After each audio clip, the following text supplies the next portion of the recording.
Hello, Nurse Melvis here. So I was just reflecting on my journey that I've had from when I really decided to get to the UK till now, and I'm just thinking about what challenges I've faced, what I've experienced really, not only as a nurse but as a person, and and when I look at other people's struggles, I'm like, I really empathize because I can relate to that, and I feel like any person that is in the UK, you don't need to be a nurse at all, it doesn't matter what you're doing, would really empathize with the process of coming to work in the UK. Because what you find is so many workers are needed here, but they make the process to come here so difficult. It's very simple, what you need is it's well laid out to you, but it can be very challenging sometimes. And I understand those of you that are currently struggling, those of you that are planning to come here and you're like, oh my god, is it ever going to happen? It's just, if you're really keen, you need to just keep on, doing whatever is needed, because that's all I can say.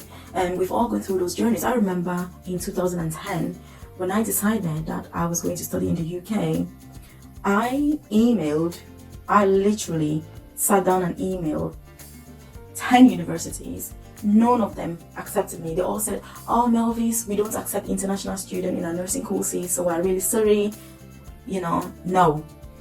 And so I thought, well, maybe emailing doesn't show enough interest. I'm going to push it a step further, and what I'll do is I'm going to ring the university. So I have like a diary. I've still got the diary now, and I was writing down. So when I email each university, I would write the name down, because I didn't want to obviously email the same university twice. So I was writing down to make sure I didn't email the same university.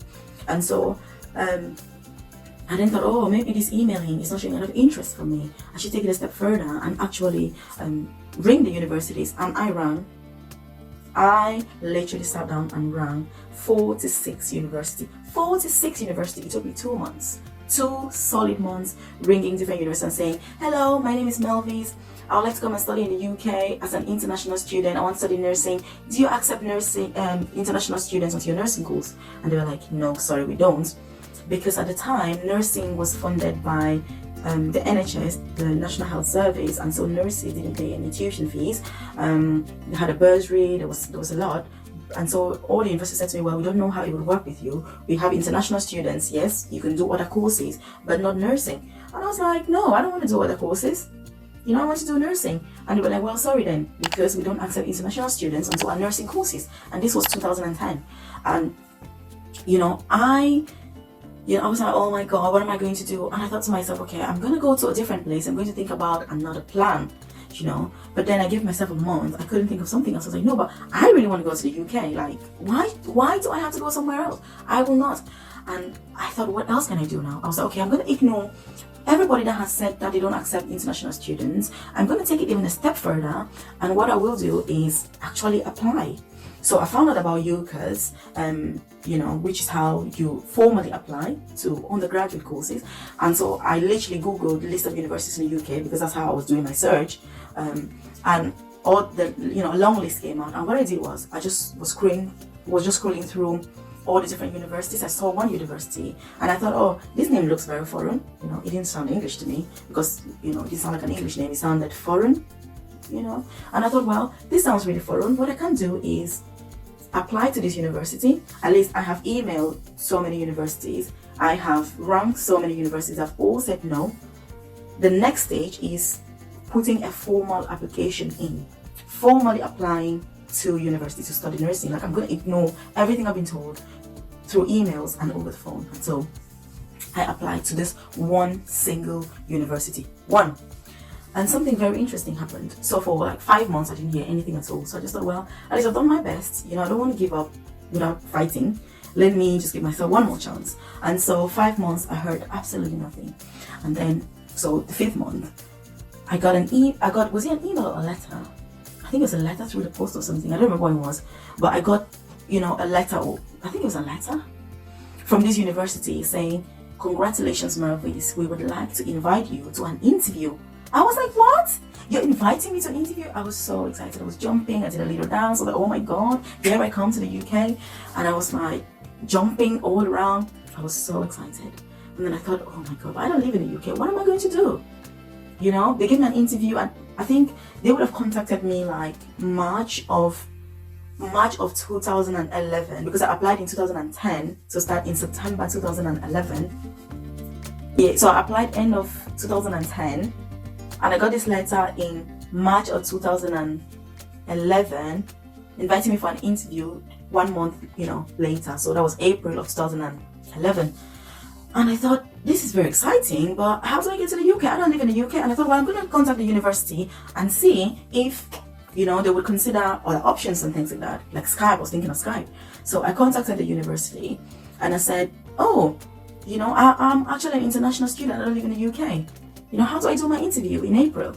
And they were like, sorry, we only do face-to-face interviews, so you've got to come to the UK. I was like, oh my God, really? They were like, yes, you do, because, it's nursing. We only do face-to-face interviews. And in fact, thinking now, one of the things that COVID has done is enabled international student nurses to do virtual interviews. That is amazing. Absolutely amazing. That's something I didn't have in 2011.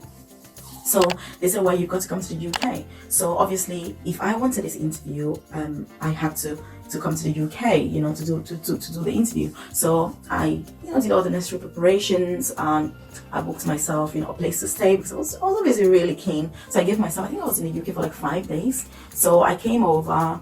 I stayed, I was here for 5 days. I did my interview. I took the opportunity to look around. I had like this student ambassador who walked me around the university. It was amazing. I was like, oh, that's where I need to be, my friend. Loved the entire experience. I was like, yes, this is it. And so I did. And at the time, I had not even thought about what the interview was going to be about, because I was just like excited. So it's only when I had like the campus tour with this student ambassador, I went back to the hotel where I was staying, and I thought to myself, oh shit, but what is the interview going to be about?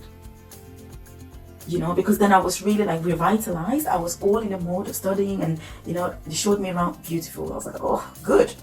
And so what it did then was, I started panicking, thinking, oh my God, what is it going to be about? I said, well, it's not going to be about anything that I don't know, so hopefully it'll be alright. So I went the next day, did my interview, went back home, obviously, and then I got informed. I got a letter through, I think it was like a month later or so, saying that I had been successful, and they were happy to offer me, obviously, a conditional offer with millions of other conditions satisfied before I could even think of coming here, which I would not even get into right now. But it's just to say that the whole process can be very cumbersome, can be stressful, can be daunting. It can seem like it's endless, and you're like at the end of the tunnel.